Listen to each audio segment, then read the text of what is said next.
Hey guys, back another YouTube video. Today it's going to be a restoration video. Now as y'all may remember, I got this old hickory knife at a flea market. I already took the handles off and revealed the worst of the rust. And the blade's going to need severe fixing. As you can see, there's chips all throughout the top, so I'm going to have to grind those off or use my belt sander and wire brush the rust off this, and then just clean it up and glue some handles on it. And then today, I'm going to restore this old screwdriver. As y'all may remember, I did a video a while back of restoring some screwdrivers that I got an idea from a previous YouTuber. Well, this is a screwdriver I bought, again, at a pawn shop for $1. And I've already fixed the shaft, but I had to do something a little different. I tried to bend it back just with my hands like 357 Magdad did, but problem is this thing was really hard, so what I did is I gently heated it up with a blowtorch and just bent it slowly and got the shape back together. But as you can see, it needs a lot of cleaning. And I'll wire brush this first to see if there's a brand or some kind of markings on it before I decide to grind this shaft, because I'm going to have to get all the pitting off the tip of this. The handle itself's in really good shape, and the good thing is how small this is. I'll be able to clamp this in my drill press and it'll spin and it'll help me sand it without having to actually hold the thing. So let's get to work. And then an update on the cleaver that I cleaned up. It's all good and cleaned up. I stained the handle and put a pin all the way through it and cleaned it up and sharpened it. And I decided I am going to keep this cleaver as a reminder of my 300th subscriber. And then, as y'all may remember, this cleaver that I got, and I already put a new handle on it. I got to shape it a little bit, and I've already cleaned up the blade and put an edge back on it. So this one I'm going to finish up here in this video as well. I'll just sand and shape the handle, get that all nice and done. Let's set these right here. Anything else? Nope. That's it. Alright, let's get to work. Scooch y'all up just a little bit. There we are. Let's get to work.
Well, sadly, no markings whatsoever. So at least now I know I can sand this on my drill press, like hold it in place and sand it, not have to worry about getting any markings off. I am going to have to take my belt sander to the top of that head, because that has got some severe pitting on top of it. That and top of the tip's a little bent, so I'll have to fix that as well. Let's go ahead and fix that real quick. Where's my hammer at?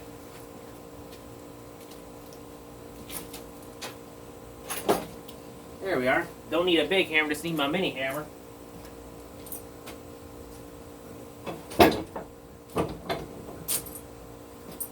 Where are you at? Ah.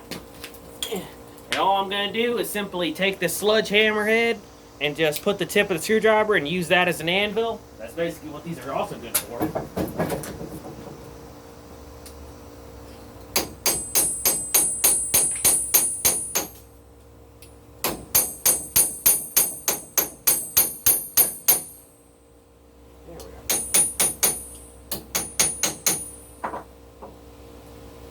we are, straight as an arrow. Put this here. Alright, now I'm going to take a pause on this. Since I already wire brushed all the rust off this, now I can get to work on that old hickory. Set this right here.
This is before and after. What I love about a wire disc is all the deep pitting that the rust does. That wire disc actually gets all that rust out of those little pits. That's what I love about a wire disc. Again, here's before, this is after.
Alright, all the rust is off.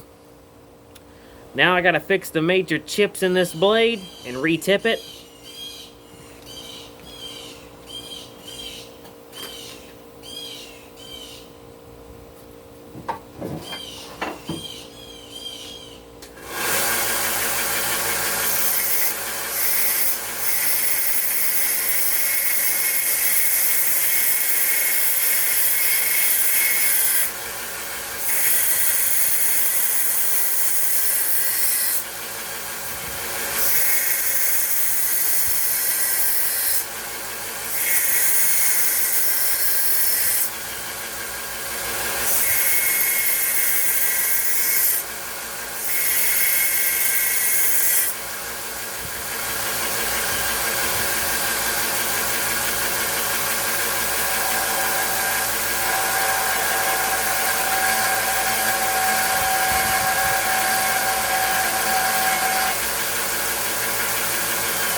Got a new edge put on it. Reinstalled this, so that way you can't even tell it was modified. Squared up all sides of it. So now I'm going to call this one done, and I'm going to glue some handles on it off screen and finish it all up, and then of course I'll do an update on it.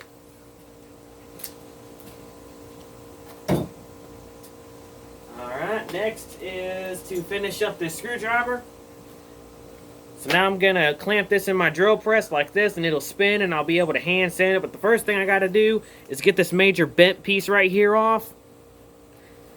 Love to know how the heck that would even happen. But let's go ahead and get it off with my belt sander.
Alright, got the shaft mostly clean. There's still some deep pitting that I won't be able to get out, and some discoloration at the top. That's easily going to get cleaned off. So now, last thing I'm going to do is clamp this in my drill press, and for that I'll bring y'all over here.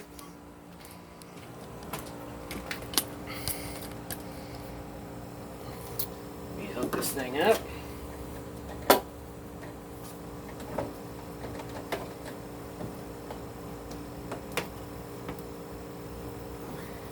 Make sure the thing's hooked in.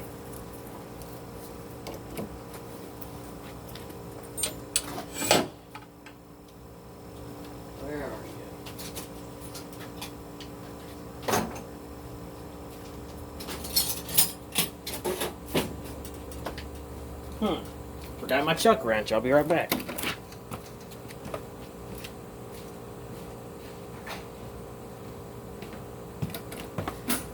And since I got tired of losing my chuck wrench, what I did is I took it and put it in this file handle. So that way it gives me a better grip. And on top of that, I can easily see it when it's in my toolbox.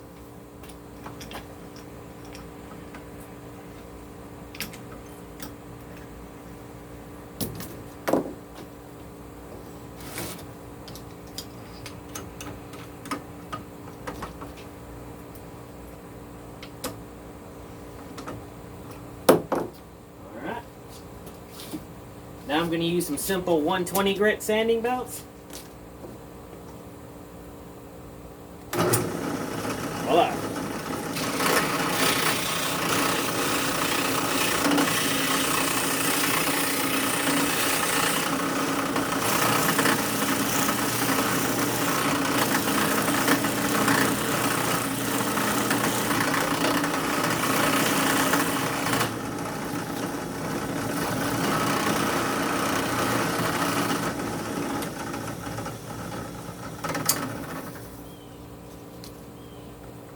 Oh yeah, she's looking good.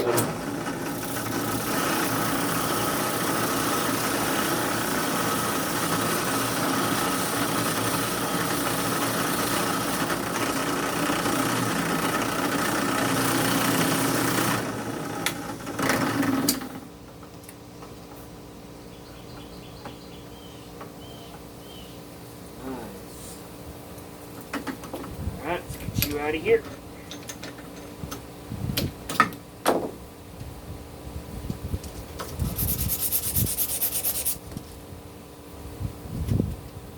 Alright, I gotta put y'all back over here so I can finish this thing up.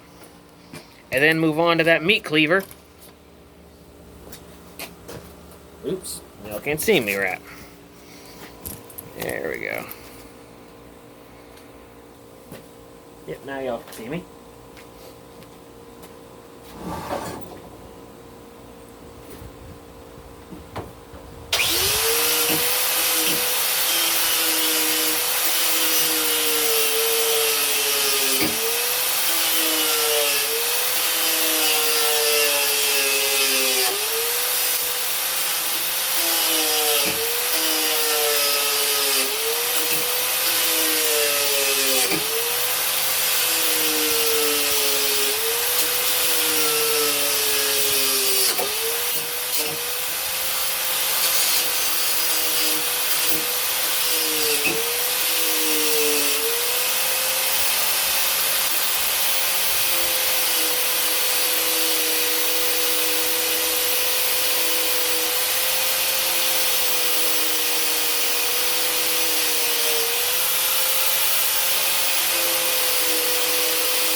Alright, I can call this part done.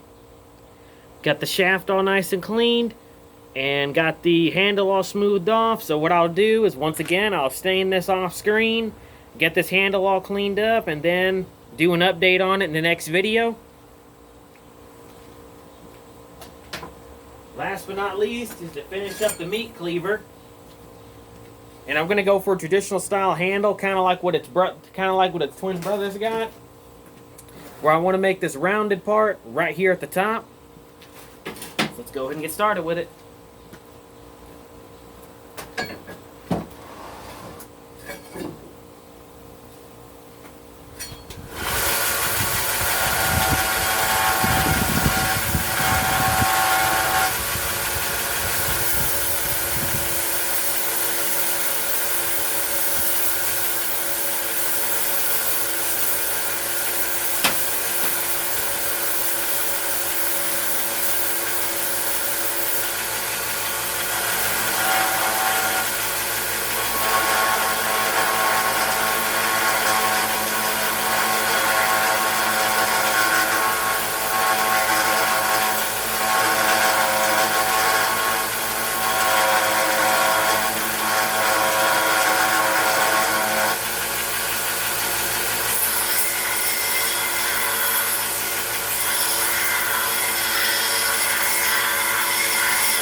handle's done.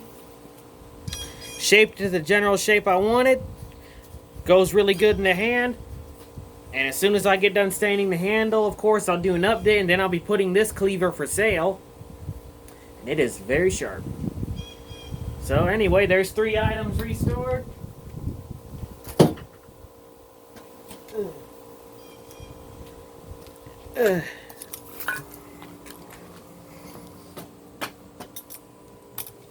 Get y'all close up.